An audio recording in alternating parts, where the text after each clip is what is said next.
महायुतीमध्ये आम्हाला 55 जागा मिळणार असतील तर समाधानी नाही, अजित पवार गटाचे अमोल मिटकरी यांनी हे वक्तव्य केलंय। प्रत्येकाला 100 जागा हव्या असतील तर वेगळं लढावंच लागेल, असं देखील मिटकरी म्हणाले। भाजप मोठ्या भावाच्या भूमिकेतून लहानांना सांभाळण्याच्या भूमिकेत असल्याचं त्यावर बावनकुळे यांनी म्हटलंय। जागांची चर्चा मीडियामध्ये नको, महायुतीमधील सर्वांनाच ही विनंती असल्याचं देखील चंद्रशेखर बावनकुळे म्हणाले।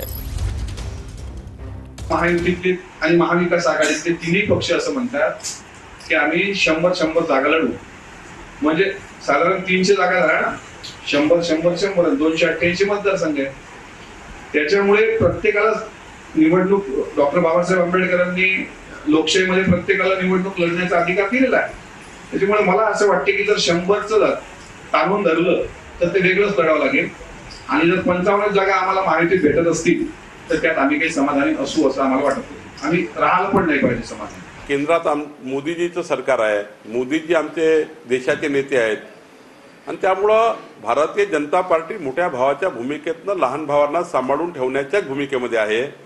पण सार्वजनिक बयानबाजी, माझी विनंती सर्वच नेत्यांना आणि सर्वच माननीय एकनाथजी, अजितदादा सर्वांना आहे, त्यांच्या सर्व टीमलाही आहे की कुठल्याही जागेची चर्चा मीडियात होऊ शकत नाही।